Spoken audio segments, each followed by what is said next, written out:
Salutare! Subiectele principale ale analizei noastre de astăzi sunt: Europa a promis că va sprijini Ucraina, dar nu este de acord cu privire la chestiunea trimiterii de trupe, spun ziariștii de la New York Times. Zelensky despre Steve Witkoff spune: pentru ucraineni acest om este de pe altă planetă. Judecătorul american ordonă administrației Trump să nu elimine mesajele din controversatul chat Signal. Pierderi record ale Rusiei anul acesta: aproape 2000 de soldați și peste 120 de arme esențiale Rusiei în ultimele 24 de ore pierdute de către Rusia. Discutăm despre acest lucru în acest material.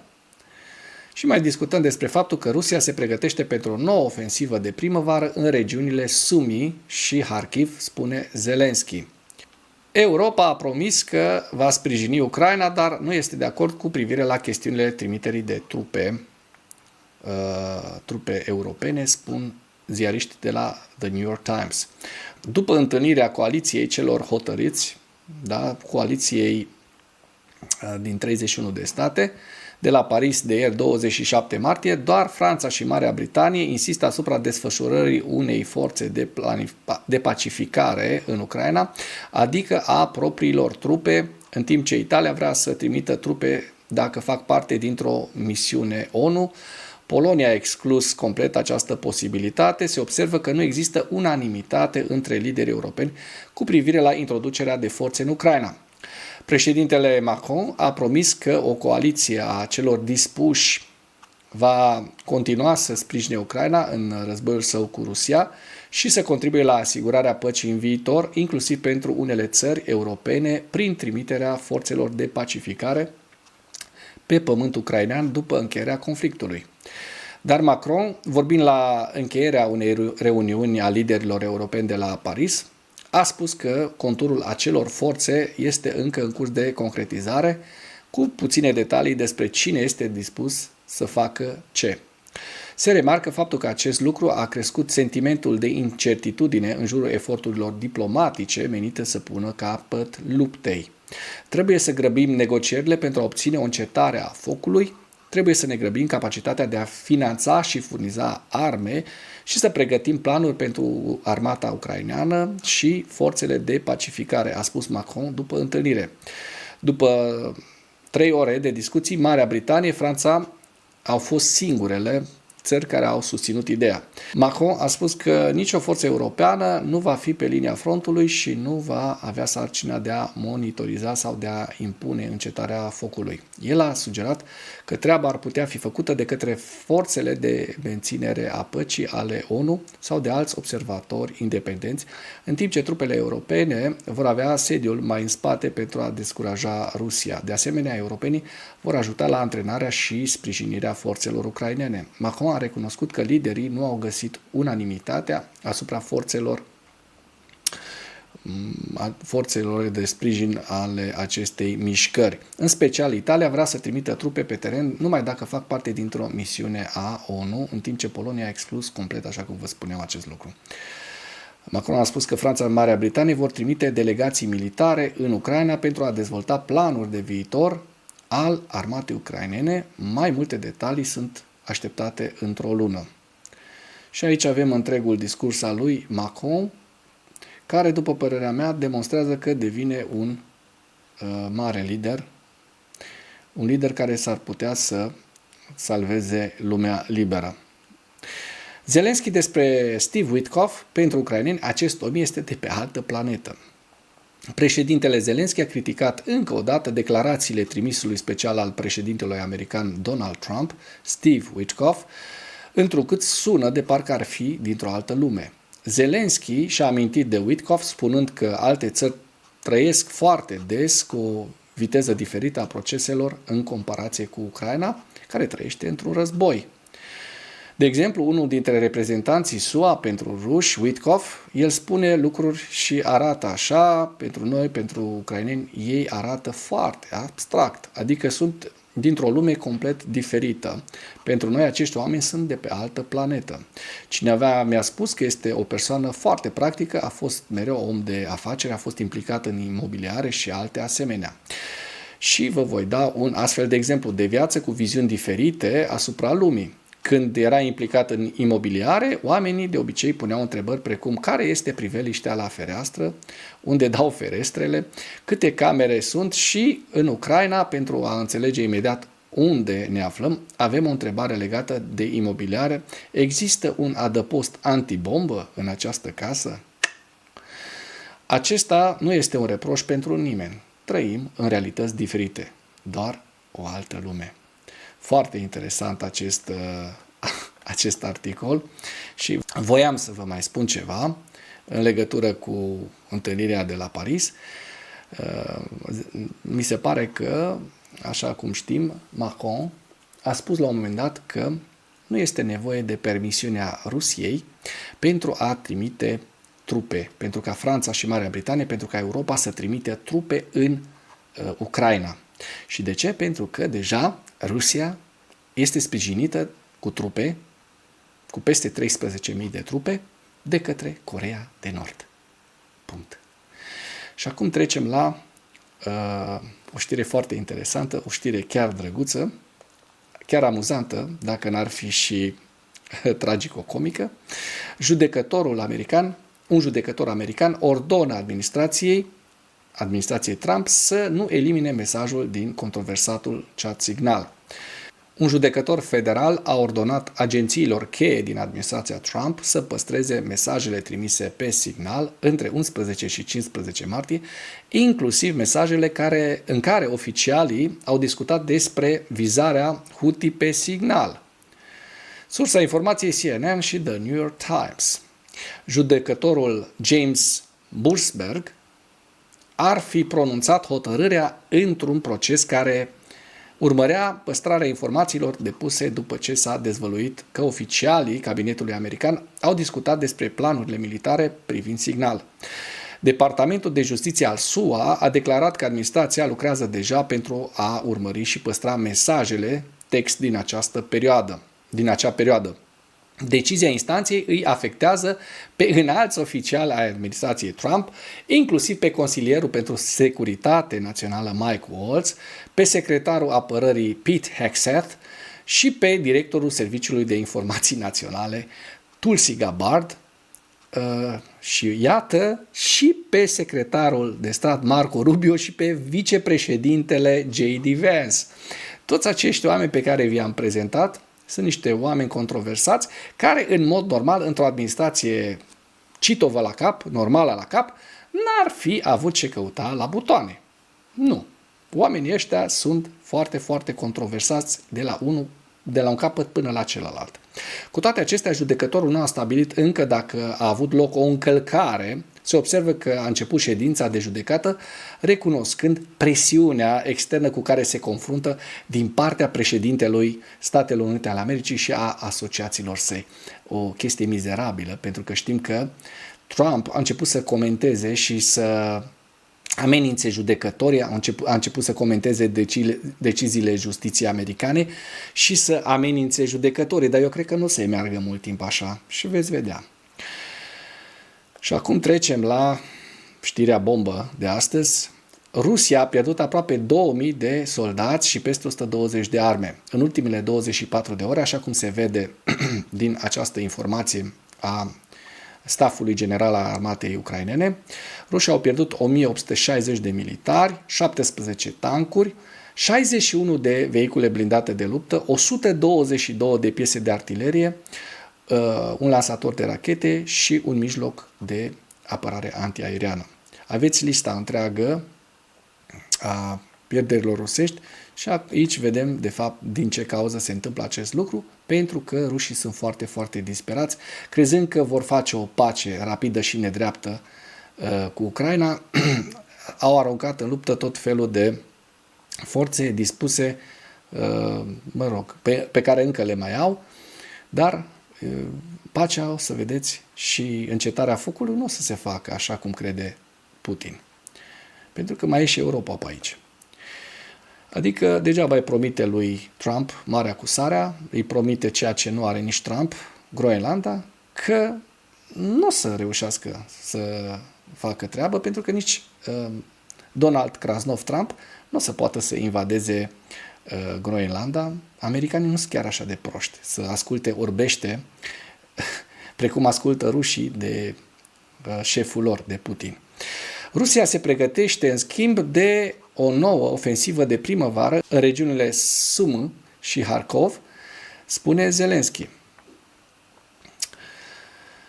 Așa cum vedem în această informație, Rusia se pregătește pentru o nouă ofensivă. În această primăvară a declarat Zelensky într-un interviu pentru Le Figaro, publicat pe 26 martie. Trebuie să privim situația cu ochii larg deschiși. Vladimir Putin pregătește o nouă ofensivă, în special în regiunile Sumă și Kharkiv, a spus Zelensky. Pot confirma că Putin încearcă să facă rost de timp și se pregătește pentru o ofensivă de primăvară. Vedem pregătiri pentru această operațiune viitoare, a adăugat acesta. Zelensky a adăugat că Putin a plănuit inițial să lanseze această operațiune în urmă cu 8 luni, dar a fost nevoit să o amâne din cauza operațiunii Kursk a armatei ucrainene. Și mai spunem lucrul acesta, foarte important, că regiunile Sumă și Kharkiv, ambele situate în nord-estul Ucrainei, se învecinează cu Rusia, au jucat un rol cheie în apărarea Ucrainei de la începutul invaziei pe scară largă. Moscova a lansat o ofensivă în două direcții asupra regiunii Kharkiv în mai anul trecut.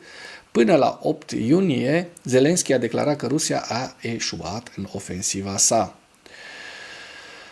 Și aici avem știrea foarte interesantă, with or without US, cu sau fără Statele Unite ale Americii, Franța și Marea Britanie întăresc linia ucraineană a coaliției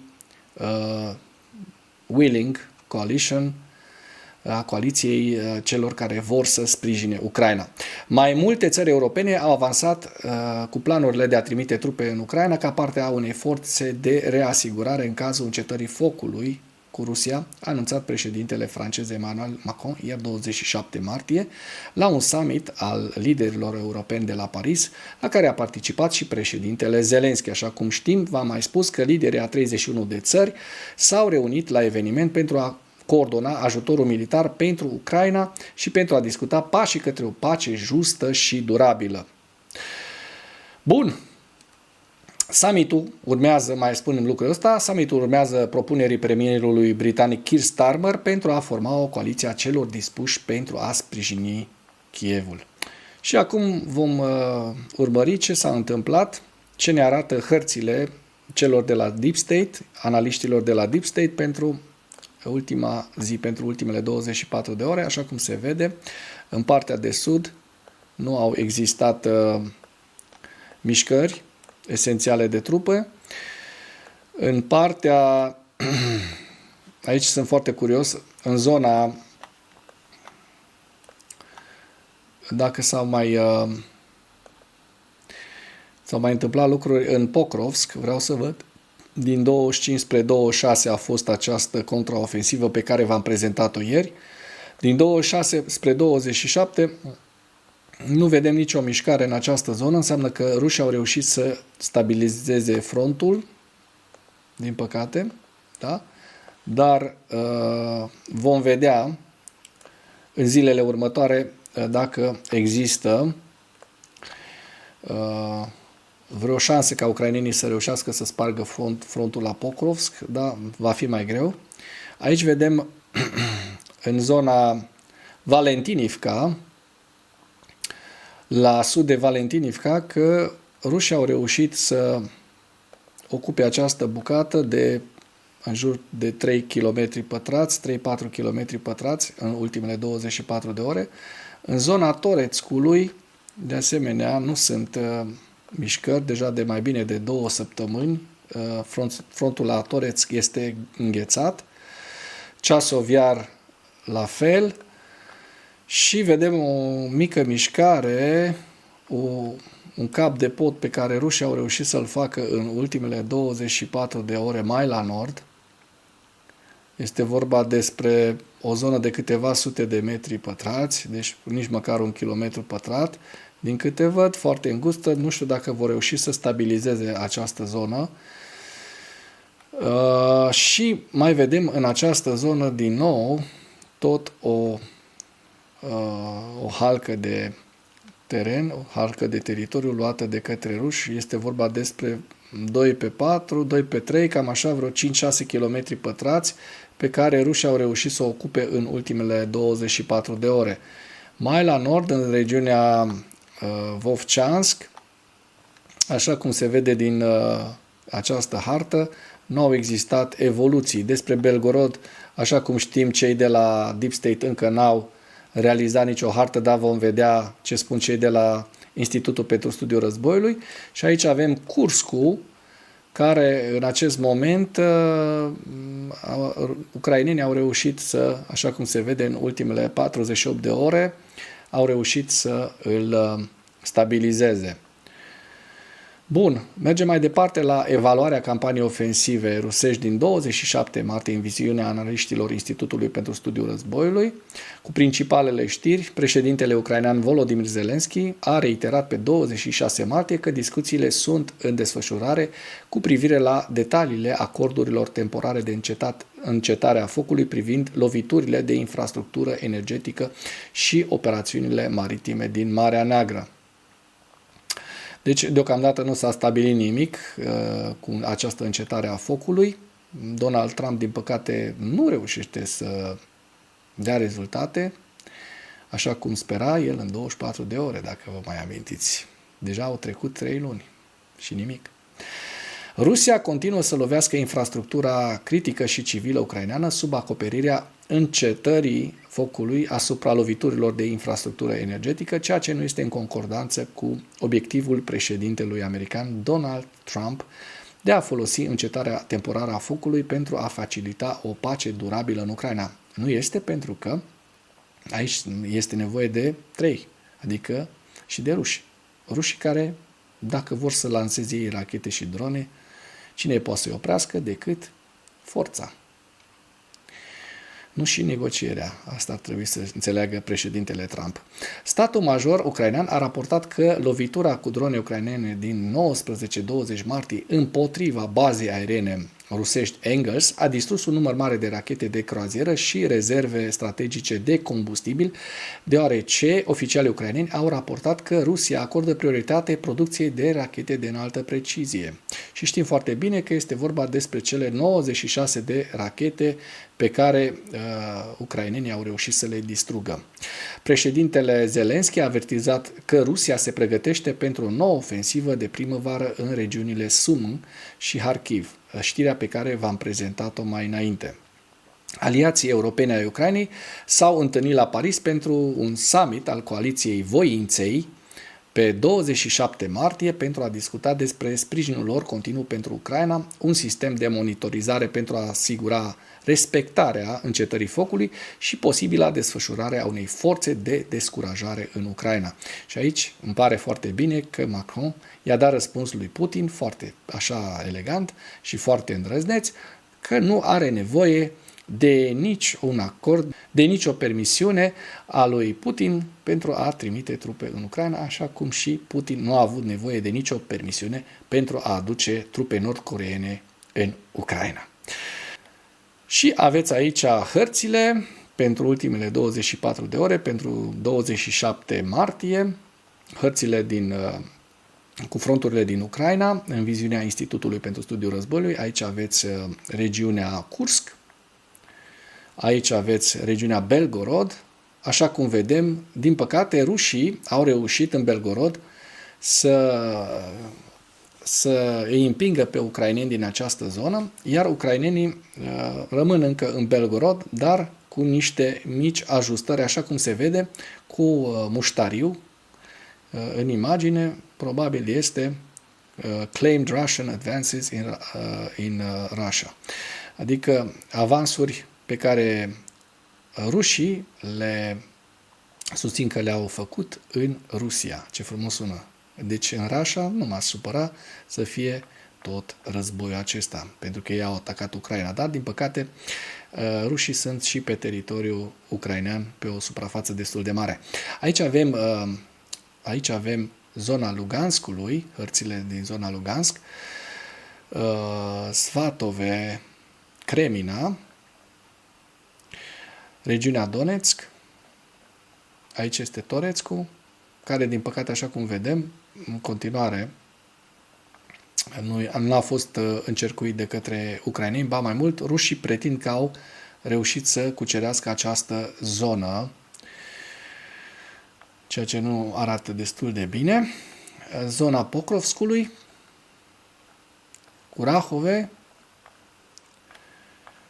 și locurile un pic mai stabile, este vorba despre Zaporojie și Herson. Mulțumesc mult pentru că ați urmărit până la final acest material. Dacă ați găsit informații utile în material, nu ezitați să-l distribuiți pentru a ajunge la cât mai multe lume.